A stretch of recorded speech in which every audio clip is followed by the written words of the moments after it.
Rendez-vous économique, l'émission qui donne la parole aux entrepreneurs et aux porteurs de projets. Nous sommes aujourd'hui chez Toyota à Saint-Nazaire et l'émission se déroule sur le thème « Quelle est votre originalité ? Quelle opportunité représente-t-elle pour vos clients ou vos partenaires ?» Et pour en débattre, aujourd'hui, j'invite Hélène Vu. Bonjour Hélène. Bonjour Philippe, je représente Aventure Kaki. Nous réalisons des formations, des stages team building et du coaching pour les entreprises. D'accord, stage team building, coaching, formation. Est-ce qu'on peut dire qu'entre l'originalité et la valeur sûre, tu as plus penché justement pour l'originalité dans l'entreprise, dans ton activité ? Tout à fait, avec mon associé, on a choisi plus l'originalité en apportant des outils spécifiques des armées et en les adaptant pour le monde de l'entreprise. D'accord, parce que c'est vrai que des activités team building, on peut en voir dans d'autres secteurs. Mais donc toi, ton originalité, c'est d'apporter justement ton expérience de militaire.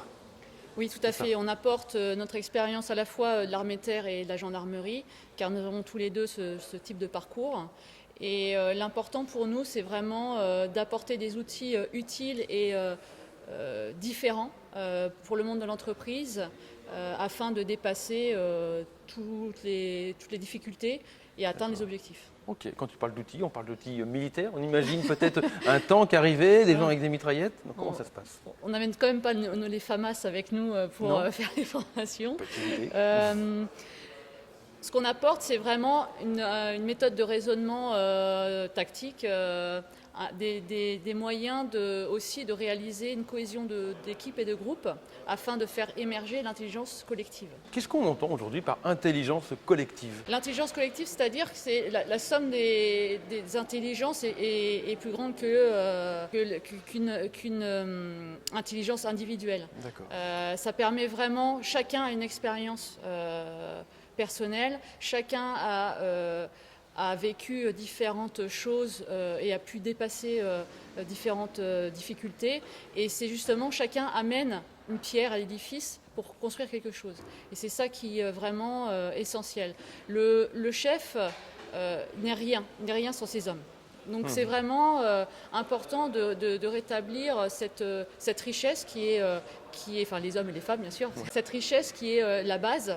Le chef accompagne le groupe afin de réussir ses objectifs, afin de réussir à dépasser tout problème. Un entrepreneur vient avec son équipe de collaborateurs, ils sont 5 ou 6, et il te demande, l'objectif c'est que là aujourd'hui ils sont incapables de s'entendre entre eux, on aimerait bien qu'ils arrivent à s'entendre, à créer une intelligence collective entre eux. C'est un peu ça. C'est ça, exactement. On fait en sorte d'apporter à la fois une cohésion d'équipe, afin de rétablir la communication.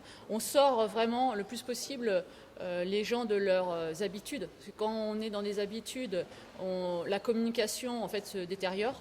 Là, c'est vraiment ressortir les gens de leur monde habituel afin de les amener le plus possible dans un milieu naturel et permettre au groupe de vivre des imprévus, des situations qui ne peuvent être dépassées qu'en étant ensemble. L'important, c'est de savoir ce qu'on veut réellement sur le terrain. Il y a tellement d'informations des fois qui arrivent, tellement de choses qu'on veut réaliser, on ne sait plus exactement quelles sont les priorités. Et là, ce qui est très important, c'est de revenir vraiment à ce qu'on veut. Toi, tu fais ça depuis quelques temps maintenant. Les résultats sont toujours fiables à 100%? Tout à fait, les résultats sont fiables. Pour l'instant, nous avons fait différents stages avec des populations vraiment diverses. On a encadré une équipe de rugby, on a encadré des jeunes d'une école, d'une MFR. On a fait aussi des stages, parce qu'on fait aussi pour les stages des familles, pour qu'ils puissent se retrouver. Donc on s'adapte vraiment à la population. Ce n'est pas une question de conditions physiques, c'est vraiment une question de volonté et d'engagement. Ça c'est important, ce n'est pas une question de conditions physiques. Quelle que soit sa condition physique, on peut faire ce stage. C'est un stage qui peut être de quelques heures, de quelques jours, quelques semaines.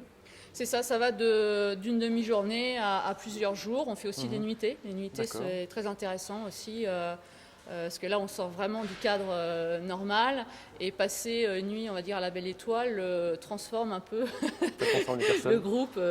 Parce que là, il y a vraiment un lâcher-prise et une acceptation par rapport à l'autre et un accueil de l'autre. Donc on réalise ces stages teaming. On fait aussi des formations spécifiques qui sont data-dockées pour les managers et les dirigeants, afin de les accompagner vraiment par rapport à ces prises de décision, pour qu'ils soient aussi autonomes après par rapport à leurs équipes. Et on suit, par rapport à nos formations, on suit sur l'année l'entreprise pour savoir l'évolution, comment ça se déroule. Aujourd'hui, où est-ce qu'on te retrouve sur Internet? Oui, on a un site qui s'appelle aventure-kaki.com. On est sur Facebook, LinkedIn et Instagram. Ok, c'était Hélène Vu, Aventure Kaki. Merci beaucoup Hélène.